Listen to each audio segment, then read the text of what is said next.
আমার এক পোয়া গোস্ত বাকি দিবেন। বাকি তো হুজুর বিক্রি করি না। বাড়িতে মেহমান আইছে তো একটু গোস্ত খুব দরকার ছিল। পকেটে টাকা নাই, গোস্ত নেওয়ার কি দরকার? শ্বশুর বাড়ির মেহমান তো সমাধান না করলে কেমন দেখায়। আর 27-এ রাইতে যে হাদিয়া পাবো টাকা দিয়ে সব পরিশোধ করে দিব ইনশাল্লাহ। মহাজনের করা নিষেধ, বাকি দেওয়া যাবে না, জানতো? একটু দেন না ভাই। জান। আসসালামু আলাইকুম ভাবি। ওয়ালাইকুম আসসালাম। আমি তো আপনার কাছে যাইতেছিলাম। হঠাৎ আমার কাছে কি মনে কইরা? যে চাল কর্জ নিছিলেন ওই চাল ফেরত দেওয়ার লিগা? না ভাবি। তাহলে আমার কাছে কি এর লিগা যাইতাছিলেন? ভাবি, অনেকদিন পর আমার বই না আমার বাড়িতে বেড়াইতে আসছে। তো আমি কি করব? আমারে আরো 1 কেজি চাল কর্জ দিতে পারবেন? 1 কেজি চাল নিয়া 1 মাস ধরে ঘুরাইতেছেন, আবার কর্জ চাইতেছেন আপনি? বাড়িতে মেহমান দেন না ভাবি। 27 রমজানের পর বাজার করলে আপনারে দিয়া দিব। আল্লাহ রাস্তা মাফ করো, আর কোনো কথা কইও না। আমার 1 কেজি চাউল বাকি দিবেন। আপনার কাছে তো আগের অনেক টাকা পাই, বাকি তো দেওয়া সম্ভব না।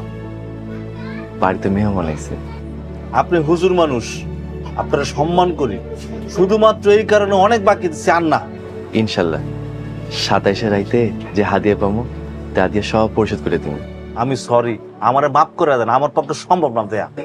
একটু দয়া করেন, শ্বশুর বাড়ির মেহমান তো মান সম্মান থাকবো না। কি মুসিবতের মধ্যে পড়লাম আমি। ঠিক আছে, এইবারই শেষ, কিন্তু বিষয়টা মনে রাখেন।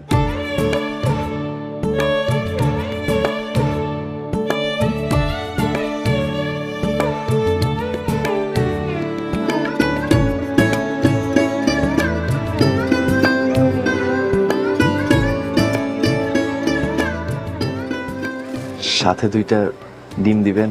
সাইল দিছে, আবার ডিম নিতে পারুম না। একটু দেন না ভাই। দূর হুজুর, সাইল দেন তো, আপনার সাইল নেওয়ার দরকার না, দেন। ঠিক আছে, আসসালামু আলাইকুম। অস্থির করে ফেলাইছে আমার। আসসালামু আলাইকুম। ওয়ালাইকুম আসসালাম। বাজার আনছেন? এই নাও সাইল। কইছিলাম না আল্লাহ কোনো না কোনো ব্যবস্থা করব। খালি চাইল আনছেন, আর কিছু আনেন নাই? আনমো, তুমি আগে ভাত রান্না করো। আর শান্তা কই? এই যে ভাইয়া, আমি এখানে। তোমার এখানে থাকতে খুব কষ্ট হইতেছে তাই না বোন? না ভাইয়া, আমার কোনো কষ্ট হইতাছে না। তুমি ঘরে গিয়া বিশ্রাম নাও। আরে ভাইয়া, আপনি এত পেরেশানি হয়েন না তো। দেখো বোনের কথা, কতদিন পর এই গরিবের বাড়িতে আইছে। নিজেরে গরিব বললেন না, আমার খারাপ লাগে। ঠিক আছে, আর কমো না। সালমা, আমি একটু বাইরে যাই।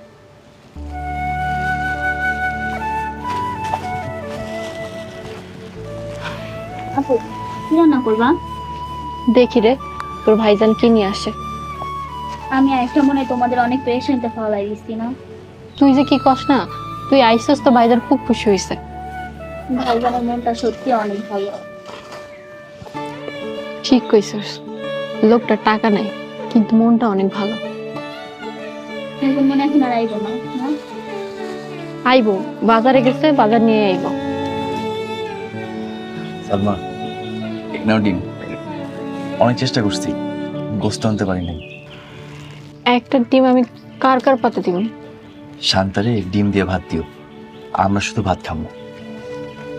শান্তা যদি বুঝতে পারে তাহলে আমি তারে কি করব তখন? কি করবো কও, তো ওখানে তো বাকি দেয় না। আচ্ছা ঠিক আছে, আপনি চিন্তা করেন না। শান্তা কই? শান্তা ফাতেমার সাথে ঘরে বসে আছে। ঠিক আছে, রান্না হয়ে গেলে শান্তা রেগে ভাত দিও। আচ্ছা ঠিক আছে। আপনি আবার কোথায় যেতেছেন? মসজিদে যাই, আজানের সময় হয়ে গেছে। ঠিক আছে।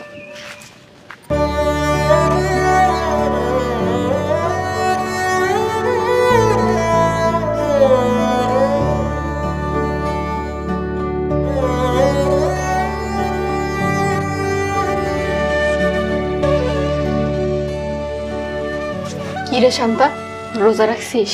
হ্যাঁ আপু, সবগুলা রোজা রাখছি। খুব ভালো করছিস। আমি একটা রোজা রাখছি। মাশাআল্লাহ, বড় হও তারপর সবগুলা রোজা রাখতে পারবা।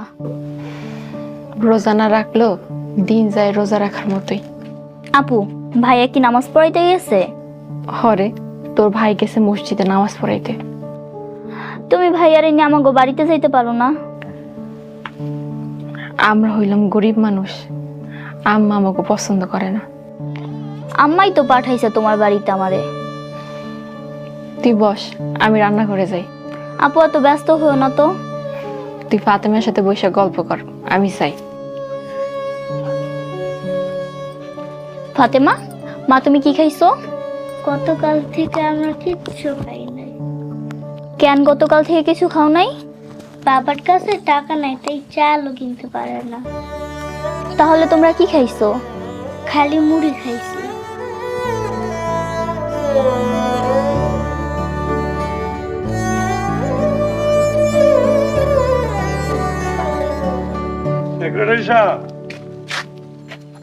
মেজাজটা তো গরম কে, কই যা?